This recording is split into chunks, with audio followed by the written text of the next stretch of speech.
히말라야 산맥. 아시아 대륙의 남부를 달리는 산계.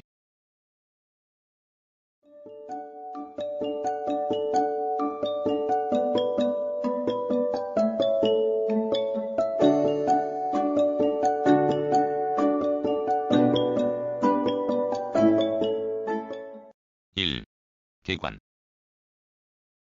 총 길이 2400km. 히말라야는 고대 산스크리트의 눈설을 뜻하는 히마와 거처를 뜻하는 알라야의 두 개 낱말이 결합된 복합어이다. 처음에는 겐지스강 연변의 수원지대를 가리키는 좁은 뜻으로 사용되었으나 시간이 흐름에 따라 넓은 뜻으로 쓰이게 되었다. 히말라야 산맥은 북서쪽에서 남동 방향으로 활 모양을 그리며 파키스탄과 인도 북부, 네팔, 시킴, 부탄, 티베트 남부를 뻗어내리면서 몇 갈래의 산계로 나누어진다. 맨 앞쪽에 힌두스탄 평원에 면하면서 비교적 낮은 시왈리크 산맥과 그 뒤쪽에 있는 소히말라야 산맥, 산맥의 주축에 해당하는 대히말라야 산맥의 세 개의 산계로 나눌 수 있다. 대히말라야 산맥에는 세계의 거의 모든 최고봉이 솟아있으나 줄곧 연속되지는 않고 거대한 산계를 이루면서 군데군데 깊은 계곡으로 단절되어 있다. 이 가운데 카라코람 산맥을 히말라야 산맥과 구분하여 말하는 경우도 있으나 함께 포함시키는 것이 일반적이다. 히말라야 산맥은 눈의 거처라는 뜻에 어긋나지 않는 세계의 지붕이라고 할 수 있다.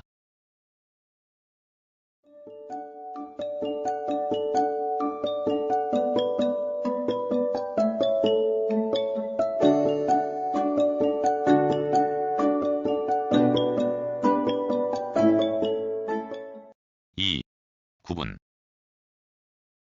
너무 길고 거대하기 때문에 동쪽에서 서쪽으로 몇 개의 그룹으로 구분하며 일반적으로 다음과 같이 분류한다. 아삼 히말라야. 히말라야의 가장 동쪽에 치우친 구역으로 브라마푸트라 강이 크게 굴곡을 이룬 지점으로부터 부탄의 동쪽 경계까지를 가리킨다. 인도에서 티베트 국경지대까지 열대성 수림이 우거져 있고 몬순이 몰고 오는 많은 비를 정면으로 받기 때문에 아직도 탐사되지 않은 지역이 많다. 남차바르와 갤라페리 등 새로 발견된 산도 많다. 부탄 히말라야. 부탄 영토 내에 포함된 부분을 말한다. 7000m급 봉우리가 몇 개 알려져 있으나 초모라리가 등반된 정도이고 입국이 어려운 사정 등도 있어 탑사되지 않은 곳이 많다. 시킴 히말라야. 히말라야 구분 중에서 가장 좁은 부분으로 부탄과 네팔 사이에 있다. 예로부터 중비 계곡을 따라 티베트로 가는 통로였기 때문에 히말라야 중에서도 가장 일찍 알려진 곳이다. 칸첸중가산 이외의 잔우산, 시니올주산 등의 매우 개성적인 모양의 산들이 솟아 있다. 부탄 히말라야까지 합하여 시킴 히말라야라고도 한다. 네팔 히말라야. 네팔 영토 내에 있는 부분을 가리키는데 전체 히말라야 산맥의 1/3을 차지한다. 에베레스트산, 로체산, 마칼루산, 다울라그리산, 초오유산, 마나슬루, 안나푸르나산 등 8000m급 봉우리 7개가 솟아 있다. 등산가들의 좋은 공격 대상이었으나 오랫동안 네팔의 쇄국 정책 때문에 근접하지 못하다가 1949년 네팔이 문호를 개방하자 히말라야 등산의 황금 시대를 맞이하였다. 가르왈 히말라야. 네팔 서부 국경인 칼리강에서 인더스강이 지류인 수틀레지강 사이를 가리키며 대히말라야 산맥의 북쪽을 달리는 자스카르 산맥이 티베트와 인도 국경을 형성한다. 최고봉은 난다 대비산이다. 펀자브 히말라야. 서인더스강과 동쪽의 수틀레지강 사이 거의 네모골을 이룬 지역으로 8000m급 봉우리는 낭과 파르바트 산뿐이다. 파키스탄, 인도, 중국과 국경을 접하고 있기 때문에 입국이 곤란한 지역이다. 카라코람. 카라코룸이라고도 한다. 히말라야 산맥의 서쪽에서 북쪽으로 달리는 산맥으로 히말라야 산맥과 별도로 다루는 경우도 있다. 카라코람이라는 명칭은 주맥보다 약간 동쪽으로 치우친 카라코람, 고개에서 비롯된 이름인데 검은 자갈을 뜻한다. 세계 제2의 높은 봉우리인 K2봉을 비롯한 4개 8,000m급 봉우리, 시아첸, 발토로, 비아포, 히스파르, 바투라의 5개의 대빙하를 안고 있으며 천봉이 이루는 장관은 네팔 히말라야에 뒤지지 않는다.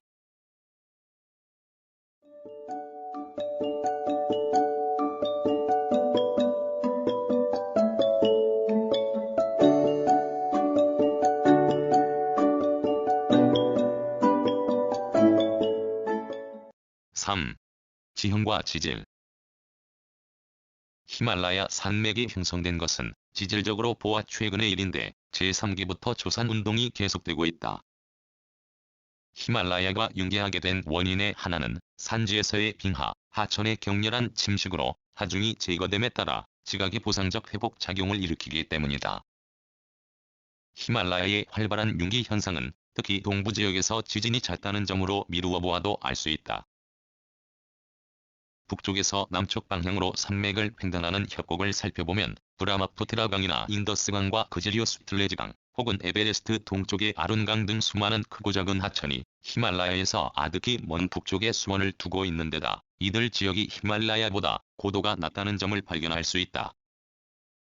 추측컨대 현재의 수로가 형성된 뒤 중류 지역에 해당하는 대히말라야 산맥이 서서히 융계하기 시작하였고 여러 하천은 하각작용을 계속하여 톱니로 새긴 듯한 깊은 협곡을 만들어 이른바 선행하곡을 형성한 것으로 보인다. 이들 하곡의 원류에는 빙하곡이 발달해 있으며 하류에서 흘러내린 빙하는 중류에서 심한 위자곡을 만들고 하류에서는 빙퇴석의 구릉이나 하성단굴을 형성하고 있다.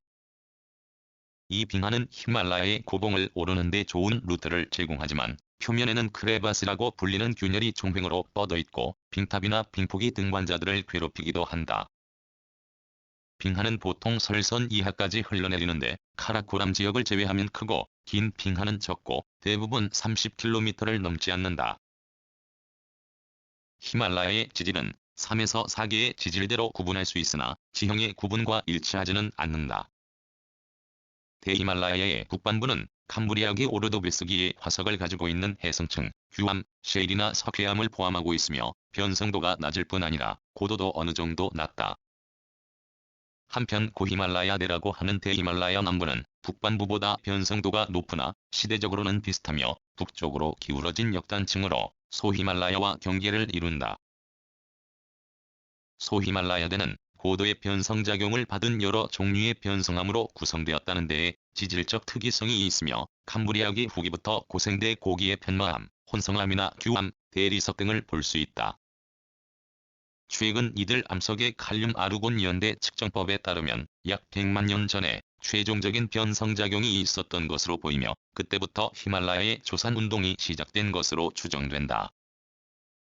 북쪽으로 기울어진 역단층에 의하여 잘려나간 내부의 지질구조가 복잡하여 아직까지 충분히 파악되지 않고 있다.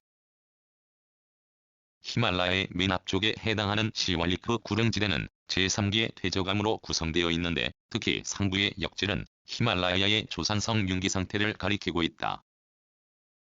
히말라야 조산운동은 습곡 변형이나 북쪽으로부터의 상충작용을 받아 겐지스 충적지 밑으로 빠지게 되었다. 대륙이동설에 따르면 히말라야 산맥은 예전에 남반구에 있었던 곤드와나 대륙이 북쪽으로 분리, 이동할 당시 북쪽에 있었던 앙가라 대륙과의 사이에서 압축되어 오늘날과 같이 험준하고 복잡한 습곡 산맥으로 융계한 것으로 보인다.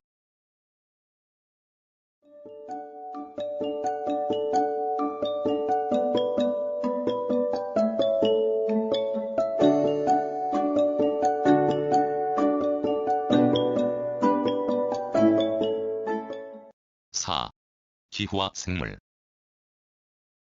히말라야의 기후를 가장 크게 지배하는 요소는 여름과 겨울의 몬순이다. 여름철에는 대륙의 내부가 저기압권을 형성하기 때문에 남쪽의 인도양에서 습윤한 해양성 기단이 북상한다. 이 기단이 히말라야 산맥의 전면에서 강제적 상승작용을 일으켜 심한 강우의 원인이 된다. 특히 여름철 반년 중 전반기는 우기에 해당하고 겨울철에는 건조하다. 여름 몬순은 동부에서는 6월 초순에, 서부 히말라야에서는 약간 늦게 시작되며 펀자브에서 카라코람에 걸친 지역에서는 7월 상순경에 시작된다.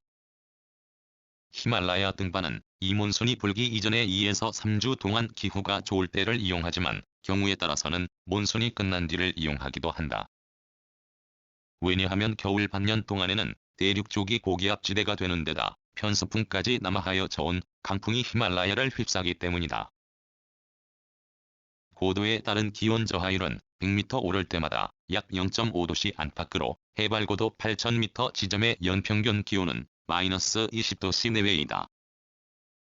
산지 사면의 방향에 따른 밀조량의 차이도 동, 식물의 분포는 물론 작물, 토지 이용 등 전반적 생활 조건에 대한 제약 요인으로 작용한다. 자연적 식생을 살펴보면 히말라야의 남쪽 기슭은 열대성이지만 고도가 높아짐에 따라온대, 냉온대 식생으로 바뀌고 4,000m 이상에서는 한대성으로 변한다. 네팔 히말라야에서는 1,000m 지점까지 사라수, 케이폭나무가 있으며 파파야, 망고가 결실하고 등나무, 판다누스가 무성한 열대에서 아열대성 식생을 볼 수 있다. 여기서부터 2,500m까지 예온대 지역에는 밤나무, 떡갈나무, 녹나무 등의 상륙 화력수가 자라며 안개가 심하기 때문에 나무 위에서 양치류 등의 작생식물을 볼 수 있고 목련이나 성남 등이 피인다. 3,000m까지의 냉온대에는 솔송나무 등의 진역수가, 그 위쪽 4,000m 지점까지의 안대에서는 자작나무, 전나무가 보인다. 히말라야의 성남 군생지대는 3,000m 안팎의 고지대인데 적, 황, 백 등가지각색의 크고 작은 꽃이 핀다. 산림안개는 대체로 4,000m로 이보다 높은 한대에는 앵초 등속과 아네모네가 만발해 있는 꽃밭이 전개된다. 설선의 위쪽은 빙설지대이다.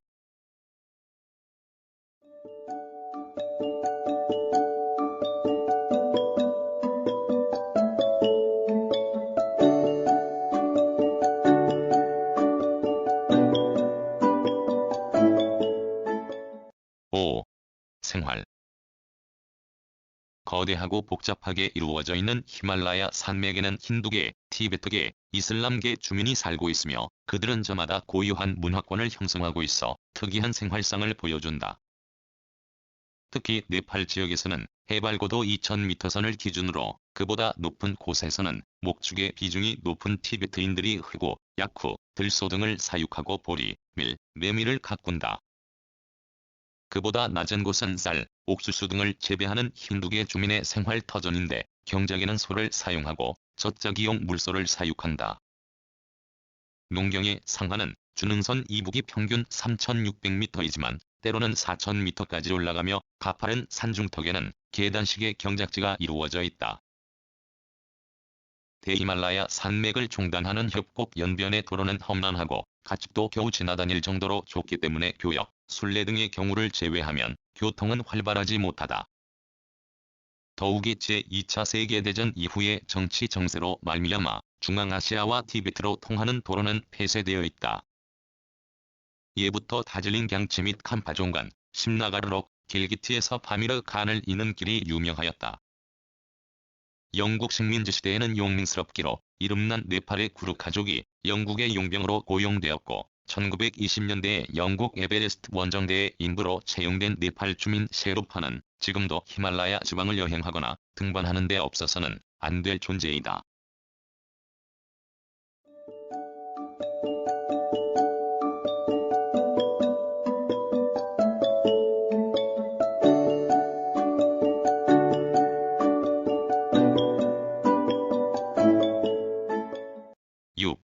등산과 탐험사.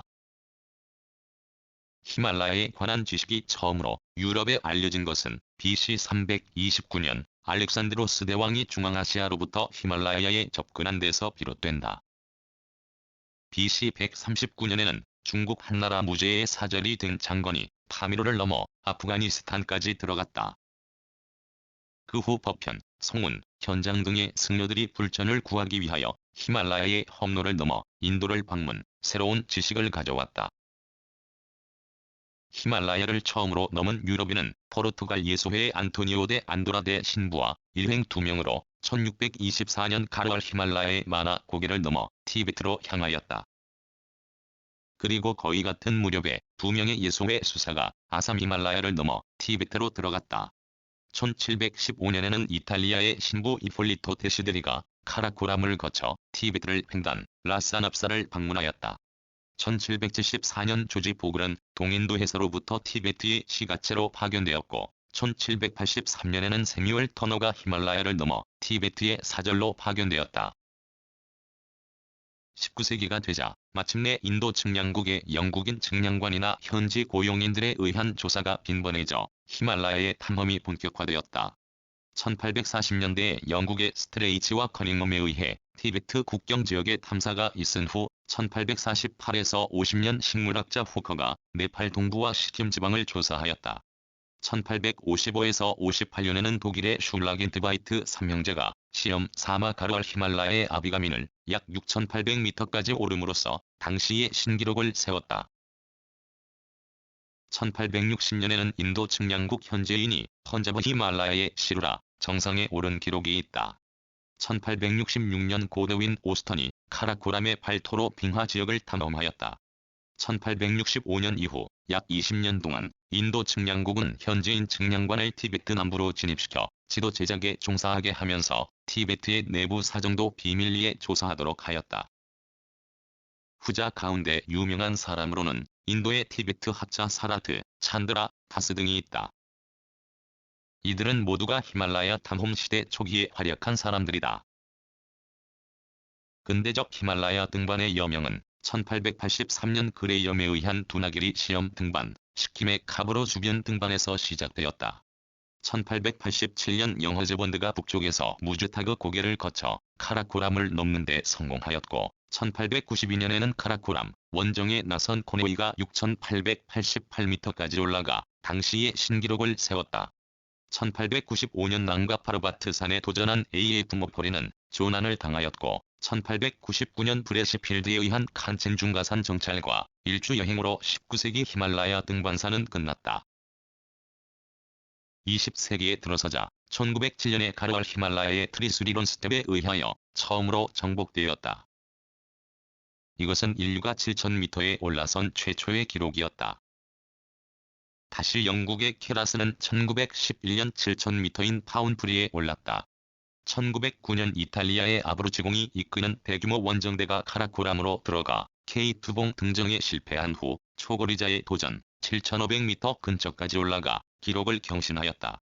1899에서 1912년 미국의 워크맨 내외가 7차례에 걸쳐 카라코람 주변을 탐색하였는데 워크맨 부인은 1906년 눈쿤 산군의 피나클 피크에 처음으로 올라 여성 등반의 최고 기록을 세웠다.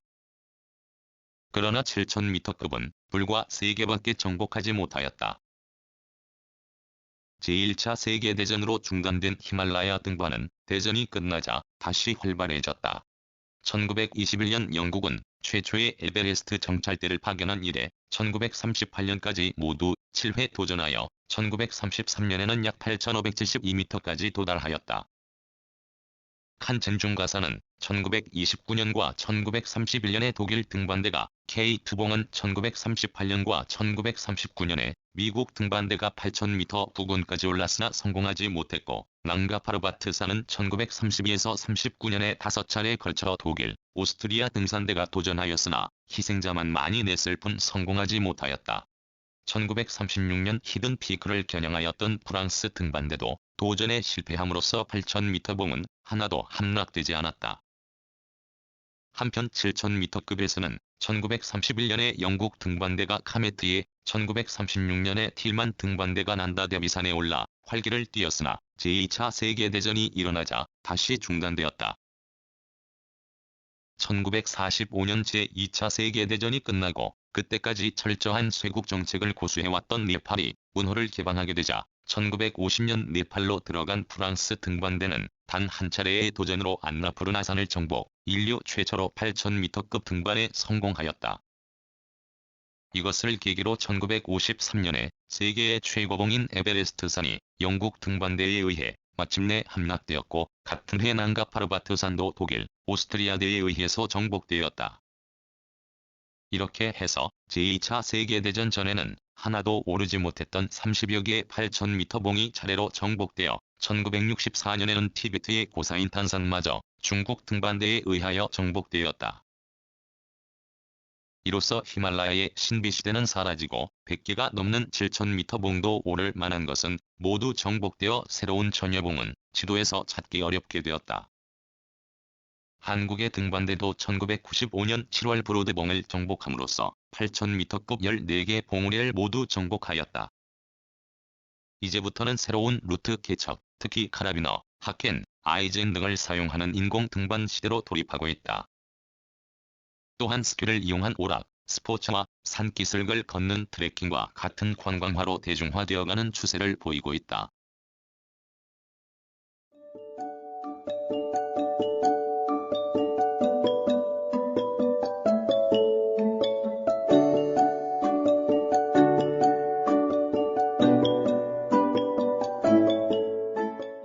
구성, 나그네 구석구석 여행.